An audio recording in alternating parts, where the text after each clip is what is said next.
Hello and welcome back to a new episode of the Security Break podcast.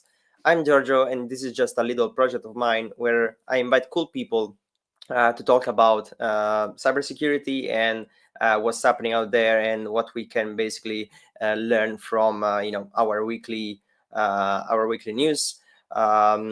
Today we are going to talk about some pretty nice stories. The first one talking about some information provided by FBI to regarding a new kind of, let's say, phishing campaign, I will say, involving subpoenas and emergency calls for big tech companies. We're going to talk about the German government drafting a new law trying to protect security researchers when they go for basically bug bounties and finding vulnerabilities to help the organizations out there. And finally, this interesting story about a new security feature for iPhones, which forced a reboot after some time that the iPhone has not been logged in, which has caused some kind of troubles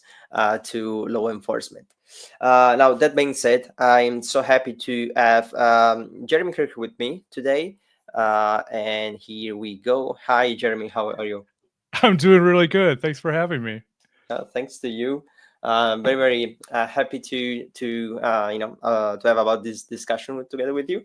And if you don't mind, would you like to introduce yourself? Sure. So my name is Jeremy Kirk, and my title is Executive Editor for Cyber Threat Intelligence at Intel 471. So Intel 471 is a cyber threat intelligence company, and so we do a lot of analysis of underground markets and underground forums where threat actors are making claims of stealing data, actually stealing data, posting it, selling it. We have a malware analysis team that basically grabs new samples of malware and extracts indicators from those. We do credential intelligence. So, there's a huge problem right now, and we'll probably get into this, in a little bit, of stolen credentials and using those credentials to get inside systems or to trick other people into doing things. Also do some vulnerability analysis as well, because, that's a huge component of gaining access. Study initial access brokering, all these components of, what we kind of call the cybercrime as a service ecosystem, where you've got, specialists, just people developing and selling malware, people developing malware and selling it as a service, people just selling credentials, people just offering, say, I don't know, bulletproof hosting, to host your phishing sites. So we kind of study all that. We've, very carefully parse it, and we have a whole criteria for breaking these services down. So I sit on our Intel analysis team, which is basically composed of people who, speak Russian, all different languages, and are able to embed themselves in these threat actor communities and understand the culture. There's a lot we collect that we can't talk about, but there's a lot that we collect that we can. And so I kind of interface with the analyst to figure out, what can we talk about publicly, that are threats to enterprises and things like that. So I write a blog, I do a newsletter, do a couple different podcasts as well, which is always fun to be on somebody else's podcast. And basically just, I work with the media too. I get a lot of questions from journalists about, data breaches and big things going on. Snowflake, that incident has been really huge this year. We might talk a little bit about that too. So, yeah, so it's a really, and I used to be a cybersecurity journalist. So, but I've been out of journalism 2 years and really enjoying being with a terrific CTI company. Great. I mean, that's actually a pretty interesting career of yours, and I do appreciate the work your company is doing, and all of the company in the same industry are doing, because I think in many of our episodes before, we have taken, of course, threat intelligence blogs and reports that are then converted into news, and that we can use to learn something about what the cybercrime is doing, and just get better in what we do as an industry, right? Yeah, absolutely. So thanks for that. But of course, today we have already collected some of the news from some news sites, and I'm going to start with that, if that's okay for you. Yeah, sounds good. Okay, let's go with it. So here's my screen here with the first news for today. And this one is provided by TechCrunch, and they are talking about, as I said before, like a public notice from the FBI, where they are just providing this information for the organizations out there, where they, well, from the news itself, it seems like they believe they don't really have like a big proof, or they are not providing really big information about it. But from the information they have, they believe that cybercrime is compromising mailboxes from law enforcement and agencies like the FBI itself, and then using those mailboxes, and I'm referring to email addresses basically, to then send those emergency requests to big US tech companies, which are required sometime when someone's life is in danger, or there's a very urgent case where the law enforcement needs some users' information that, of course, those big tech companies very often have. And by law, those companies have to provide those information as soon as possible, because just to face those emergencies. Now, Yeah. I thought this was pretty interesting, because once again, it's a very basic thing. We're basically talking about phishing once again, where you fake something, you disguise as someone else, and you try to force someone else to provide some information you need. But once again, this is in a context which is pretty unique and pretty interesting, also because it does involve a lot of technical expertise, or we cannot really fix a vulnerability to face this, right? But let's stop there. Yeah. We usually talk too much. What do you think about this? Yeah, well, it's really interesting. It's abuse of a legitimate system that's designed to, basically help law enforcement stop people from doing sort of bad things. So, it seems like there's a few different things. There's, the FBI put this warning out. Brian Krebs wrote a story about it recently, and I think he's written others. And yeah, this is designed like I guess like in a US context. They can present subpoenas or warrants, to tech companies and say, we want all of Giorgio's information. If they figure out you're using Discord, go to Discord and, get your past chats and, things like that. Any, email addresses you signed up with, things like that. But yeah, this is being abused now by cyber criminals. And, just for to step back like a little bit of context with this too, like we see this a lot, like cyber criminals like to dox one another. And of course, doxing means like figuring out the personal information of someone and just publishing it on the internet, and publishing the information for their families. And there was a site a few years ago called Doxbin, right, that just specialized in basically outing people on the internet. A lot of them were basically malicious hackers who were kind of exacting revenge along one another. But yeah, this is really problematic because there's no, if companies want to comply, it's a legal requirement, as you pointed out, so they can't, and emergency requests are usually filed, for the purposes if something bad were going to happen immediately. And so there's an incentive for the company just to move quickly and pass the information. Interesting enough, the FBI notice said that in one example of this, it was in December 2023, cybercriminals sent a fake emergency data request indicating that an individual would suffer greatly or die unless the requested information was provided by a company. So that's pretty compelling, thing to hurry up. Yeah, there you go.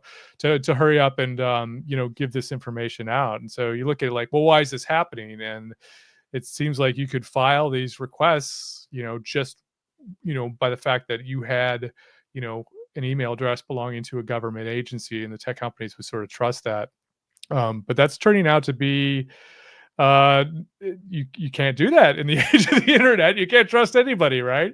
So I guess Krebs's story talks about a private company that's founded by a former FBI agent that's basically acting as this between law enforcement agencies and the tech companies to basically try to filter out those potentially malicious requests.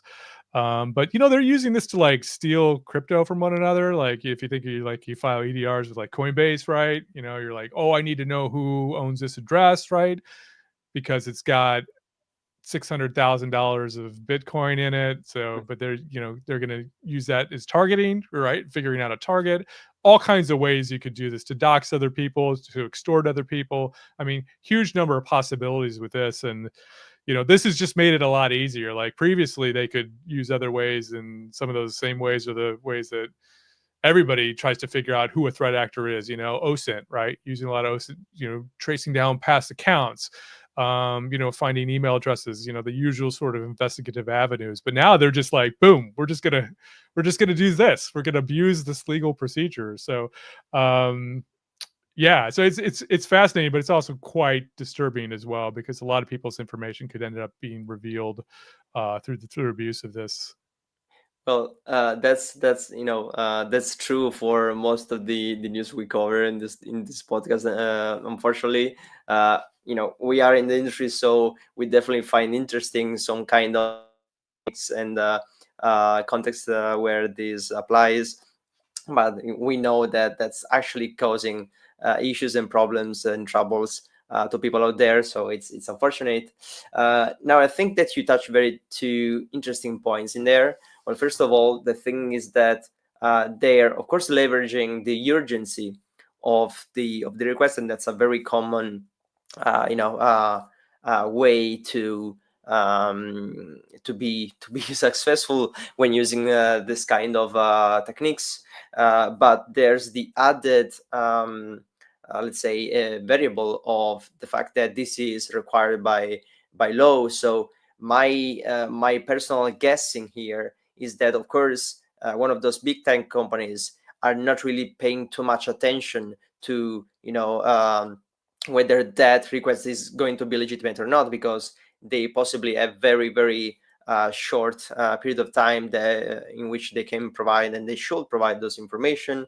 So it's pretty tricky for those companies to say, okay, let's wait, I don't know, 24 48 hours to try to understand only whether that's legitimate or not, especially if, like you said right here, someone could potentially die or suffer without those information. And the other Yeah, thing, the scale of it is crazy too. Like in Krebs' story, it said Verizon received more than 127,000 law enforcement requests for customer data just in the last 6 months of 2023. hmm, Right. So if you figure like if they have to pick up the phone and try to like some of those are going to be regular ones from regular agencies, I'm sure, but that's still a huge number of requests to potentially have to validate. So to think that like you're going to catch the 10, actually it's probably more than that, that are bogus. I mean, it's tough. I think we didn't mention it, but it's specified in the news here that this is a very space scenario where law enforcement can ask for this information, and this is especially designed for when there's no time for the law enforcement to actually find just obtain an allowance from the court. And because of that, no one is gonna wait. This is exactly designed for very, very short notice requests. Yeah. um, the other thing you mentioned there is, and I think it is pretty interesting, this is pretty targeted, I will say. I mean, this is not going to be one of those scenarios where one request is gonna get you hundreds or thousands of information and credentials about so many users that you could possibly, I don't know, take them and sell just information as a unique database Yeah. on some market out there. This is pretty targeted, since I don't know, I could probably ask information about a few users. I don't expect this to be able to, with just an email, request information about 1,000 users, also because that usually takes time. And of course you have some very specific reasons, like what you mentioned there, with the crypto assets maybe owned by a specific user. That's actually pretty interesting for me, and I actually didn't think about it when I first read the news. Yeah, yeah. Well, I went into our database because we collect data from various Telegram channels and Discord channels. I just had a quick look to see like, well, who's advertising, what threat actors are advertising related to emergency data requests, Okay. and yeah, just today there's one threat actor who is basically, it looks like this ad says selling government emails for $25 each, and so this person has apparently compromised government agency email accounts that could be Right. used to make EDR requests. So it says prices are negotiable, would come with an EDR template that has a stamp, so that they've got some sort of format then that they can also offer to you. It says Argentina, India, Brazil, India, Ukraine, also selling government IDs. Uh, ask me for my vouchers. So yeah, so this is kind of like typical. So I guess there's also full packages. But where I guess there's some services, right, where they'll do the whole thing where you're just like, I want to find out this, we'll say Facebook user. I don't know, probably Facebook's a bad example. This, Discord user, right? Like that's just a nickname. And they'll go and do it themselves, or they're just like this, where it's like, here's some email addresses, here's the accounts. So you can just use that, log into that account, and then send your own EDR to, whatever company that you're trying to get data for. But um, interestingly enough, the company that I mentioned that was in the Krebs story that was founded by the FBI agent, it's called Codex, and so it kind of sits in between, agencies making requests and the tech companies, and it tries to vet them. But so the threat actors, of course, are trying to compromise those sorts of accounts then too, like Okay. the Codex accounts, right? Because that's just the way it goes, right? It's like, okay, well, they've raised the bar, so now we'll try to they'll try to raise the bar as well. So this ad, this was just a little while ago. It says selling Codex account. Want to get back at the EOPS. Drop their docs on their door. Want to get the phone number of any Bitcoin address assigned to Binance or Coinbase. And so there you go. They're basically saying like, hey, look, you could use this to potentially make EDR requests to crypto exchanges and get whatever information that you're looking for. So I it's There is interesting. we're definitely going for the big fishes, right? Anytime they see a very big amount of crypto assets, then maybe it's worth dedicating some time to see if I can exploit and compromise that specific account, and maybe get a lot of money just from that one. So definitely makes sense. There's something fascinating like about it's very unique, it's very new for me to have someone who can actually get that kind of information on the fly. And that's something fascinating in threat intelligence in general, especially from I'm more a consumer than let's say a provider of that kind of information. And of Yeah, course yeah, that's for me all gold, because every time I see something new, I can learn myself personally. I can discover something new that I can maybe share with my colleagues and in my organization to improve our own methodologies and what we're looking for, because I'm more in detection and response, so that yeah, is a lot useful. And something that is very important for me, and I think a lot of people in the industry maybe overlook sometimes, is the fact that okay, maybe we are proficient technically speaking, But when it comes to the reasons why the bad guy is doing what they're doing, and what you are really contributing to defend against and try to prevent and try to maybe stop the kind of threat, I think that's Yeah. very important. And once again, thank you for the work you are doing with that one. Yeah, awesome. Well, you're on the front lines of it, right? Because you have to figure out, so because oftentimes like the flow is like we have a threat actor making a claim, we're able to identify the organization. If that organization is a client, of course, tell them straight away. But then, it's then you have to go in and go, okay, well, have we been compromised, right? What are the TTPs of this group? Do they use specific kind of malware? What are the techniques? Do they exfil to mega, or all these things that you can potentially detect, both in like the network and on end base hosts too. Is like you have to go in and go, okay, are these people lying, right? Are these criminals lying? Did they actually take this amount of data, and what do they use? How do they get in? And then having to provide that information quickly to leadership, so they can make decisions based on it. File whatever regulatory notices they need to file. There's a lot of pressure right now, I think too, and the trend right now is like reporting structure, reporting times are getting shorter and shorter and shorter. And it puts pressure on people like you, right, who are kind of like under the gun. They're like, okay, well, what happened, right? Do you have the story yet? And we all know like it can take a while to figure out the story, depending on the adversary, how skilled they are, how noisy they are, or how quiet they are. It's difficult, isn't it? Absolutely. And if I may, it also depends a lot on the data you have available. So it could be that maybe the adversary is not that stealthy, but still, it's a very big, technical discussion in there.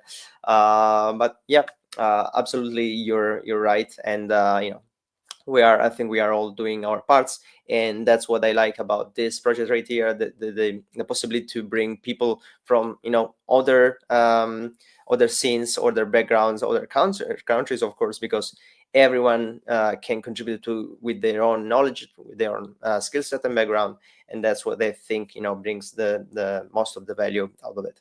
So, well, thank you again, but I think at this point I'll maybe move to the next news, because we have more of those for today. The next one. You mentioned regulatory, things around the world, and this is one of those kind of topics. I thought this was pretty interesting because it was also very close to some of the topics in one of the last episodes. That, by the way, I encourage everyone to go and check it out. They are all available in either the YouTube channel, or if you prefer, Spotify, Apple Podcasts. That said, we're talking about the Germany Federal Ministry of Justice that has drafted a new, I think it's a proposal for a new law, where they are specifically targeting and trying to address the topic of security researchers, filing maybe information about a new vulnerability or a new problem that a specific organization is facing because they found out about it. And unfortunately, very often they actually get maybe sued because the organization said, "Oh, you were not allowed to try to exploit or just attempt to access data on my system because I didn't, engage you myself."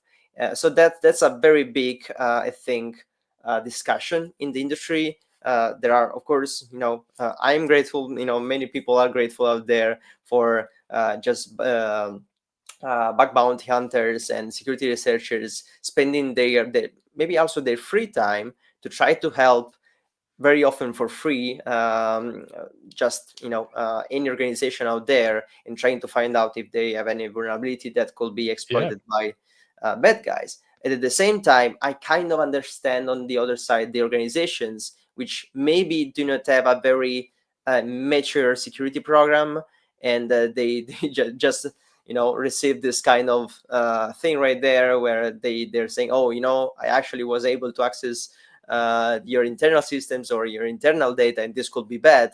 And sometime I also know it could happen that it's kind of faked as a bug bounty thing, and it's actually someone The Uber actually asking situation. for money, right?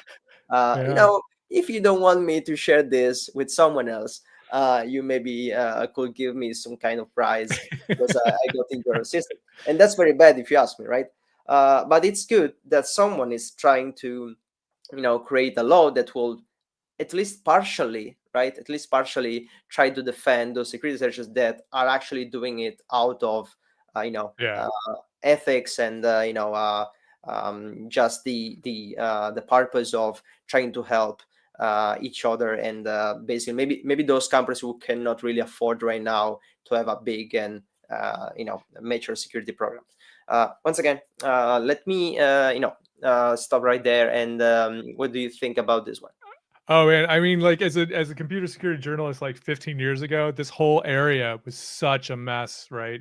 You'd have researchers who would like try to do the good thing, reported a vulnerability, get ignored by a company, go on Twitter, drop the vulnerability on Twitter. I mean, it was just a wreck, and there was just so many ways it could go wrong. There were researchers that went to companies and then got sued straight away, even though they did, they ethically did the right thing. They didn't take too much data. Once they realized it was problematic, they went and reported it.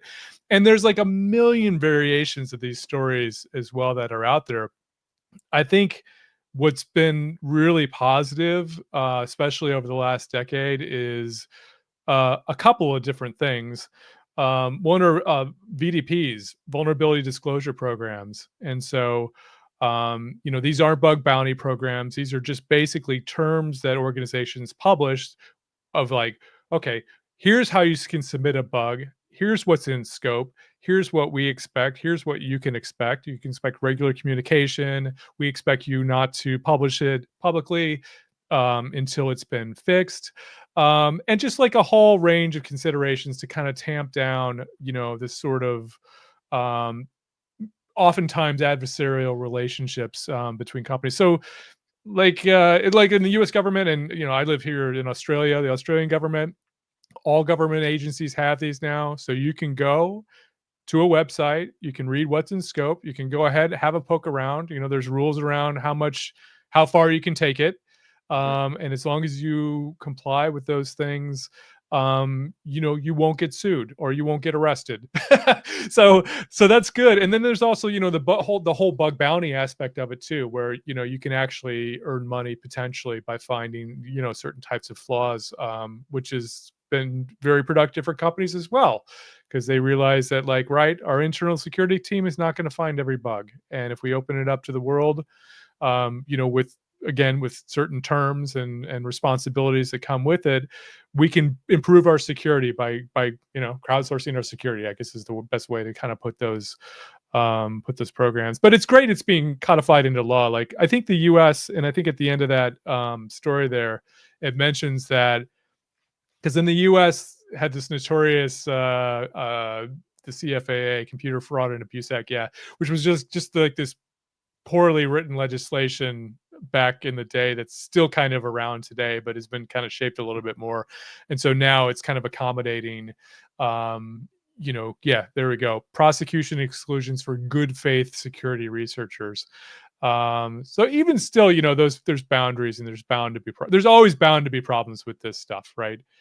Because it's complicated, and frankly, there are a lot of organizations out there that do not have their heads wrapped around any of this at all, and their first instinct would be to get a law firm and get an injunction, right? And then call the police and take it from there and cause a lot of stink. But yeah, this is encouraging, and it's another step to go. Like, hey, security is a collaborative project, right? And you can get good information from good people that you maybe have never heard of before, and it doesn't have to be adversarial. I think this is often very controversial, right? All the discussion regarding new regulations trying to limit and put boundaries in what any security practitioner can do. And there are, I see two big, let's say, factions out there. People who are really against anything regulatory or policies, and they think it's a waste of time, or it's just bad for the industry. I don't really think so. I have seen personally, with the advent of the, for example, I always take the example of the GDPR thing, which really started when my career in the security started. And I saw how much that drove organization all around the world, and even just governments, to actually put a higher bar in that security industry, right?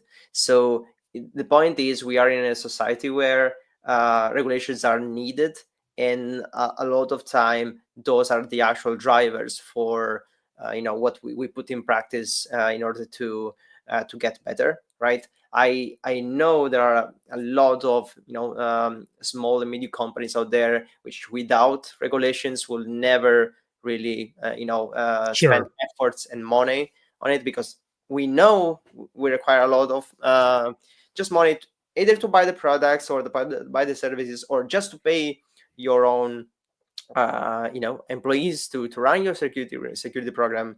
So I do think that we need this, and we also need, let's say, how do I put this, a decent and safe way and context where we can grow up and improve as an industry, Yeah. right? If Yeah. we have more skeletons provided by these regulations, there we know where to push, where to try to make that regulatory thing change in the next few years. Like you said, maybe the one from US is not very well written, but the fact that there will be more regulations all around the world, it's Yeah. also pushing other governments to do more and better. So I do think that's a good thing. But what's your opinion on this? Yeah, I mean, I think it's pretty easy for organizations to do their own BDPs. I think there's templates out there to be able to do it, and just to know that it's important for organizations, no matter the size, make someone available who will answer an email about a security issue. It's a really simple thing. There was a big movement for security.text, where basically you could go to anybody's domain /security.text and you'd be able to see that security contact. I don't know how much that really caught on, but I mean, I can tell you from like reporting on a lot of data breaches before too, and like basically, sometimes there would be security researchers would approach me because they didn't want to go directly to the Oh, company because they were afraid of the reaction. So they would tell me, "Look, we got this and this and this. This is the problem. Will you go tell them?" And yeah, I do that. And then sometimes they just ignore it. Like actually, that was a really common response. Like you'd have, I don't know, financial data, people's addresses, birth dates, and phone numbers, and the affected company would just not just ignore it. I mean, it was always kind of a shocking response, but there's nothing you could really do. And I think that was one of the things that would eventually cause, those kind of agitated researchers who are, you know, angry about this to get on Twitter, and of course that's not the way, or what was Twitter, X.com. I don't know if that happens as much anymore because X is such a mess. But it used to be a quite a good hub for infosec stuff, and now it's kind of scattered. But yeah, I mean, just like leaving the door open, and having goodwill and really understanding people's intentions. And I think companies and organizations are really wrapping their heads around it now. I think it's a significantly changed environment. But that said, it's good that countries are passing legislation making this really clear, so prosecutors don't waste time with it. Companies can just go, "Oh, right. Oh, well, we don't need to go to the police over this, right? Like this isn't something that they put people in jail for." And just clarifying that will probably save some people some grief still, because it still happens.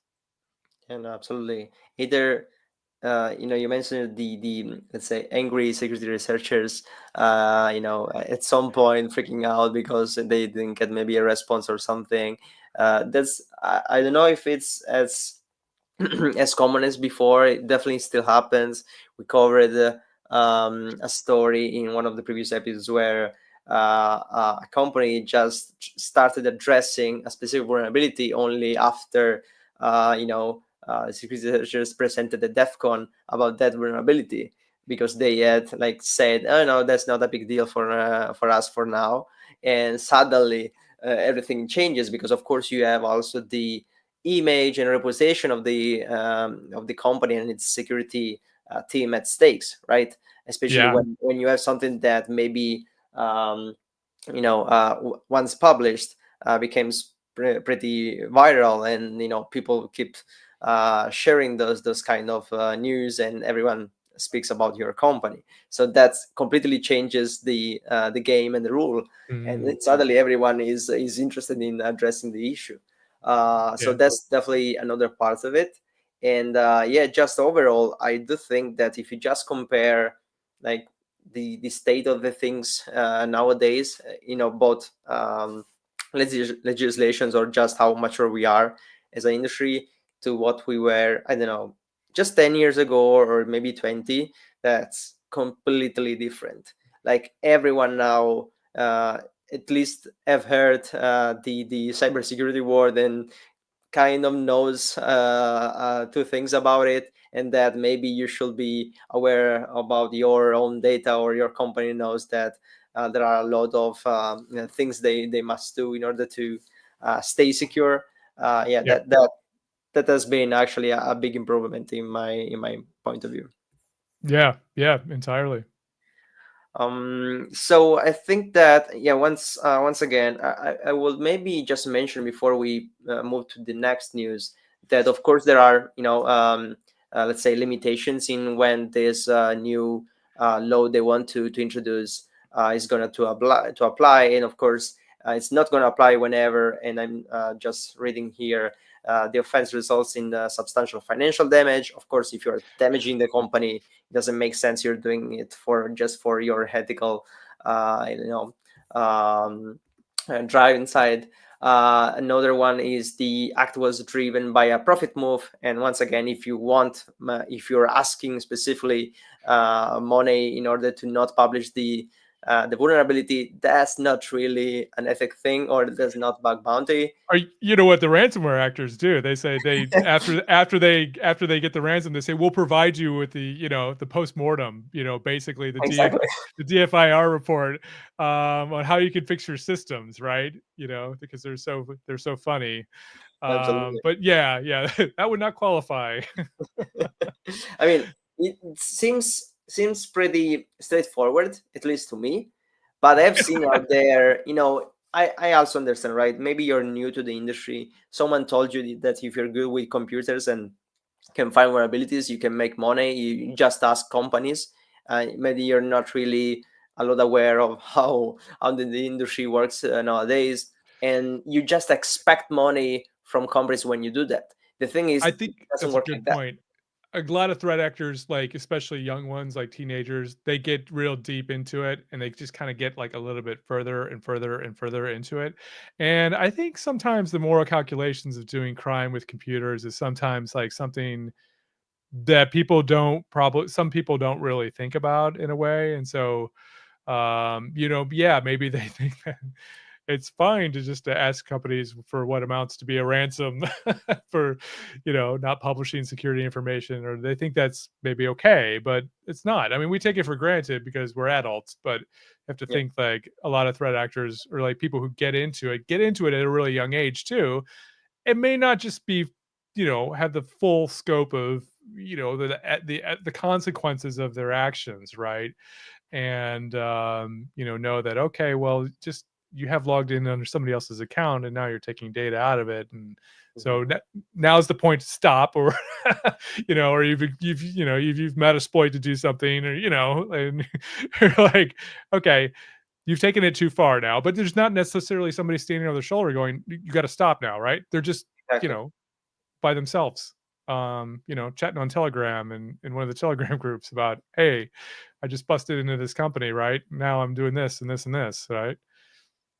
Yeah, I mean, it's definitely it's a tricky topic, and of course, there's always that sometime very tiny difference between finding vulnerabilities and trying to exploit it, because you also want, sometimes in order to get that response from the organization, you want to provide as much, proofs as possible. So sometimes the exploitation is like, you feel like it's needed in order to say, oh, Yeah. it's Yeah. exploitable. It's not just theoretical. Because sometimes Mm. the organization just say, oh, we don't think this is gonna really work, so it's not a big deal for us. And that's one thing. The other thing is that, of course, there are companies who actually provide a proper bug bounty program with also, um, monetary compensations for anyone who found a proper vulnerability, and they have Yeah. their scope, they have their documentation about what is considered a vulnerability and what is its scope, and so on and so forth.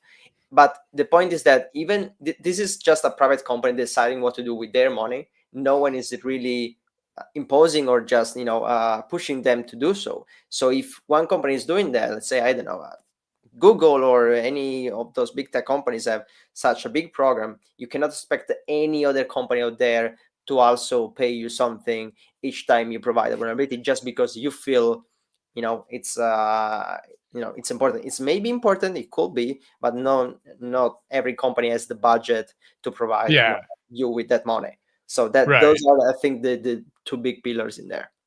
Yeah, yeah. I found too, actually, security researchers really just like it if you put their name on a website, right? And say thanks to blah blah blah. Like it doesn't even take money necessarily. Like, I think they just want because it's hard work finding bugs, man.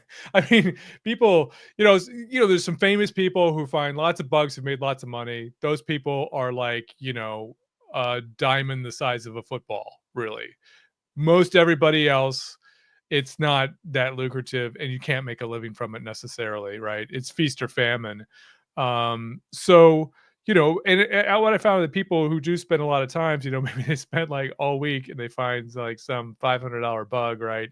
Even if the organization does have a bounty, it's like, it's not even close. You could work at McDonald's and make more money than finding, a cross-site scripting or whatever it is in some web app or something like that.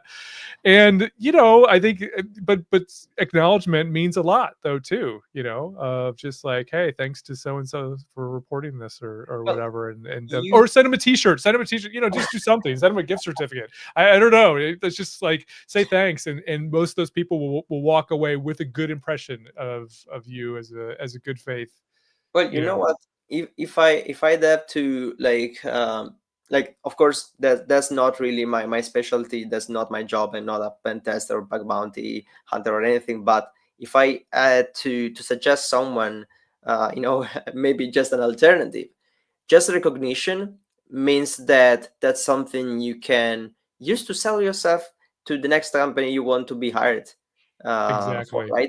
The thing is that recognition is something you can put on your CV. I see a lot of people that they're more pushing to get a proper CVE, so that there's their name somewhere, and that's a good thing because you're still Yeah. helping the industry and the way you make money, because of course this is work. I'm not saying that someone should not expect money for their work, actually the complete opposite. But there are, of course, some boundaries and context on when and how you ask for money, and that's a way to do it, right? If you make your name out there, you have a blog post with your, you run through how you found your vulnerabilities, and maybe you get a CV, and maybe you get a recognition from another company. That's already a curriculum vitae, which is much better than someone which, I don't know, maybe just did some education or something. So that's an idea. Yeah. Yeah. Absolutely. Absolutely. So with that said, since we're unfortunately going to the end of this episode, I'm going to move to the very last news for today, which I usually try to choose to be the most interesting, or just the craziest or the biggest one here. And I found this piece of news, which was actually published by many news sites out there. So I thought it Mhm. was pretty interesting. This one from for Forbes, is is talking about iPhones, which we very often talk about for some strange reason. Maybe the company behind it. The thing is, and that was a very interesting scenario. Basically, law enforcement found out that the iPhones they actually collected from crimes and stuff where they have to investigate. So if you're not aware. Any computer or just digital device can be used to extrapolate some information and proves that some events actually happened or didn't happen. So it's very common for law enforcement out there to collect digital devices from a crime scene and then bring those to a lab where they will be analyzed by an examiner or analyst, usually called forensic examiners. So it's very common, and especially mobile devices are the most interesting devices most of the time. And of course, those includes iPhones. And there are multiple ways that one could access mobile devices, because of course by default right now they are all protected by a PIN or a password or something. And there are companies out there which provide software in order to circumvent or exploit some vulnerabilities in order to get access to those iPhones and then gather the information that are needed in order to investigate the crime. So that's a big deal for law enforcement all around the world. And they do put a lot of effort. They do spend quite some money in order to be able to do that.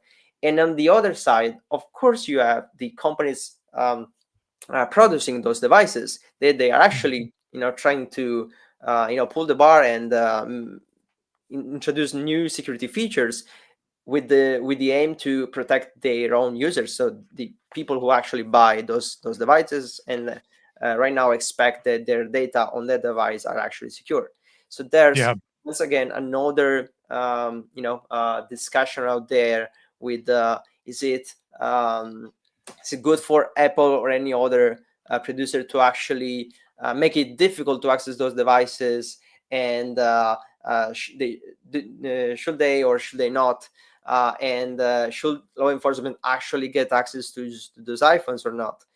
So this is the context. Now, the very specific news here is about this new feature that basically makes the iPhones reboot after, I think it's specified 4 days or certain amount of time Yep. that no one has tried to log in, right?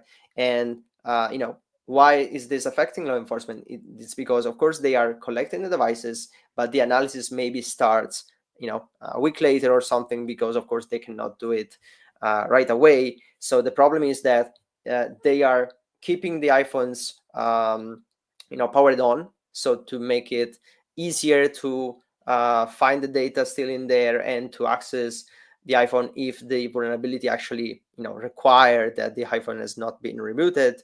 And now it's, of course, once again a little more difficult, because if you wait more than 4 days, it's going to be repeated, and maybe the kind of password that is going to be requested, it's stronger, and the mechanism is maybe not vulnerable to be exploited. Now, Yeah. I've been pretty quick. A lot of things out there. What do you have for me? Oh yeah, well this was really interesting. I mean, especially just sort of like how it happened because um 404 Media I think was the first to report this, and they were Yes. saying that law enforcement was just kind of baffled by it because they'd put phones in Faraday bags, Yes. which are designed to basically block all external electronic systems, to prevent people from like, trying to delete stuff, and other reasons, any sort of tampering with the device. And then they would go in the bag and see that the device had rebooted itself, and they were just kind of baffled by it. And so, some researchers started looking at iOS 18, I think 18.1. That's where it's in. And so, yeah, it basically reboots. And so, yeah, so I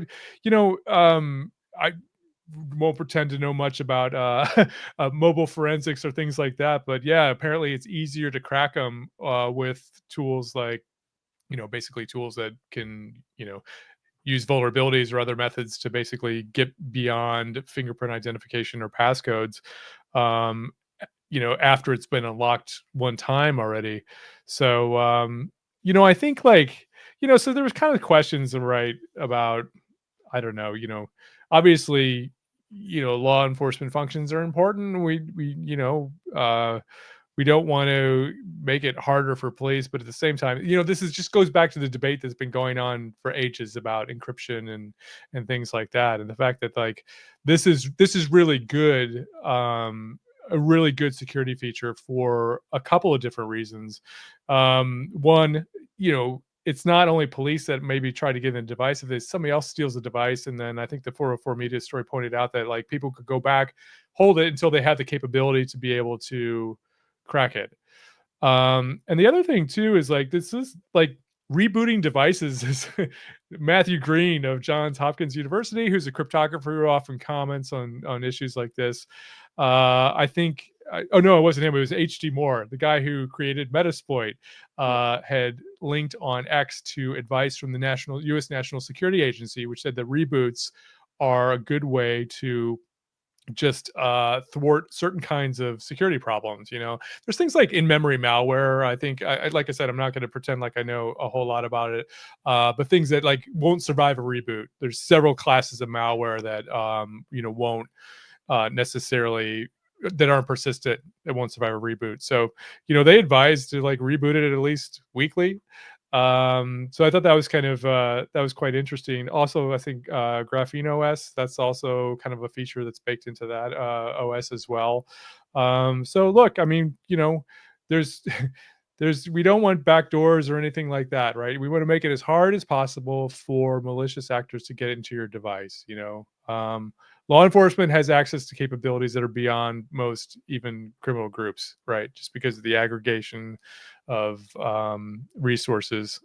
So, it's, if this makes it harder to put bad people in jail, I mean, that's the kind of that's the sacrifice, right? That's the debate that always has been happening about hard to break encryption and things like that. It's definitely a difficult debate, and I always try to bring this out and try to find different opinions. But I mean, luckily for me, but unfortunately, I always get people with the same kind of side of it, which is the same I have. So I need to search a little more, a little deeper to find maybe someone from law enforcement, if they can at some point, uh, just provide their opinion will be very, very nice, because I know there are very good points on that side too, right? But just to add to that, you mentioned it, and that's actually very interesting, that maybe reboot is just useful because maybe some memory malwares could just not be resilient enough to survive after reboot. Another thing is that and that's once again the bad part of it, is that forensically speaking, when you reboot a device, you are already losing a series of information, a series of data that are maybe in memory on the device. I'm not sure about iPhone specifically because I'm not really into that, but that's almost true for any digital device out there, Yeah. as long as volatile memory exists. And that's something else that is not really mentioned in the article here, but it's going to be a struggle for law enforcement as well, because maybe they can still access to the device after the reboot, or they will eventually, once a new maybe vulnerability or a new workaround is found. Sure. That's how it works. You always have new feature, new exploit, new feature, new exploit. But still, maybe you are already losing the type of data that maybe you require for that specific case, and that's very from that point of view pretty unfortunate. Yeah. But as you said, this is possibly a never-ending debate. Nothing that we will really find a solution, and hopefully we will not, because that would be someone really forcing either side to not do their thing, and that's Yeah. I don't think that's really the solution. But yeah, at the same time, I think this is a pretty interesting thing that a new security feature really made a lot of noise out there, and they usually are not that loud. And Yeah, right. Apple uh, did announce it. I mean, they don't announce a lot of security things too. I mean, I think, you know, I mean, look, it's a bad news story for them also to be like Apple's making it harder for cops to bust, you know, child predators, right? Because that would be the byproduct. That would be some of the news stories might come out could potentially say that. it's true. And but Apple's, you know, philosophy, and it's always been going back to the 2017 when the San Bernardino mass shooting, right? You know, it was getting really close. The FBI was basically pressuring Apple, you know, to create, you know, Tim Cook came out and said it, to create a special version of iOS so they could get into that device. And Apple said no. And luckily, law enforcement found a different way to get into the device that didn't, you know, basically go to a court and force Apple to put a backdoor in its device. Because anybody in security knows you put a backdoor in your device, somebody you didn't intend to find it will find it eventually, right? And that's just the way this works. So you know, with that, knowing that, Apple has engineered, you know, the most secure device it can engineer, which is the way that it should be. I think that specific event actually pushed Apple to actually do more. We've seen the operating system and the security features really skyrocket after that event, and really Apple made that aspect of their devices one of their stronger um, selling point. Also, if you want, if you want a very secure device, that something that not even technically law enforcement can access, then you are kind of convinced that you have to buy an iPhone or something like that. So, Yeah, there's that part of it. And, all of the backdoor debate and conversation is actually very big and something we really need to discuss more, I think, in the industry. Because once again, if what Jeremy just said is not really clear for everyone here, backdoor it's kind of an intended vulnerability that maybe the provider introduced to their product or service so that just someone specifically can access the data without being authorized, specifically authorized to do so. But the thing is that that's how software works. If you put a feature in there, even if you try to mask it, hide it, or in some way try to make it so that some specific people can access it and some other will not, that feature, so that backdoor vulnerability, no matter what you call it, is still there, and someone who has the skills to search for it will eventually find it and abuse it, right? So the thing is that if we put a backdoor on iPhones, and there are, if you don't know, many iPhones out there, your family has it, law enforcement has it, government people have it, journalists and whatsoever, and there's a backdoor for law enforcement, even though it's for law enforcement, it doesn't prevent criminals to actually, eventually find it and abuse it and get your data and do even worse with it, right? So yeah, that's the kind of thing. So yeah, that's a very very big topic, and we also have now and then someone trying to pushing once again a legislation which should force companies to introduce backdoors. But yeah, that will be a very very step back from a security standpoint, like something that will bring us 20 years back. So yeah, let's yeah, absolutely. Well, if you look at something like Telegram, I mean, basically, like, you know, it's been shown that the FSB is basically, you know, after they pressured Pavel Durov, like the FSB was able to get its interception equipment or whatever it uses to monitor Telegram too. And so, yeah, that's something to keep in mind. It's like, well, we want to have private communications, right? Because you know, for national security reasons too. You know, all of our countries need to protect their secrets, right? And if people are you know, having devices that are easily exploitable or have backdoors in them, that's not good for anything. Yeah, and just to close this topic, the thing is that I would really prefer to live in a society where any device is secure rather than having to go for the alternative that is the secure one, or is supposed to be the secure one. Like, I don't want to be in a world where most of the devices out there are insecure by design, because some government decides it's like that. And I need to find out, if I want to run those kind of communications, I need to either build or search for or create another different device that is more secure than the standard. It's rather better to have every device out there as secure as possible. Yeah, Which I mean, Matthew Green had a great quote in that 404 Media story. He said, "Remember that the real threat here is not police; it's the kind of people who will steal your iPhone for malicious purposes." Yeah, yeah. And once again, it's about awareness about the thing that you're maybe considering just law enforcement, and not considering all of the rest that could happen if we don't introduce those security features. Now, Jeremy, it has been 1 hour already, and I will definitely continue along more, but we both are busy with other thing, and family, and work and stuff.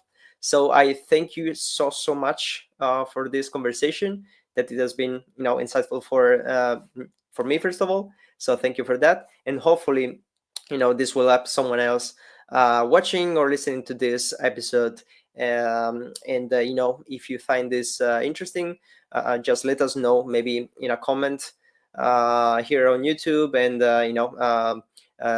let me know if you would like Jeremy to return once more at some point, so I can try to push him. Hopefully. Um, so yeah, thank you, Jeremy. Thank you, everyone. You're very welcome. It's been an honor. Thank you so much, Giorgio. That's great. And yeah, I'll see you on the next episode. Bye, everyone.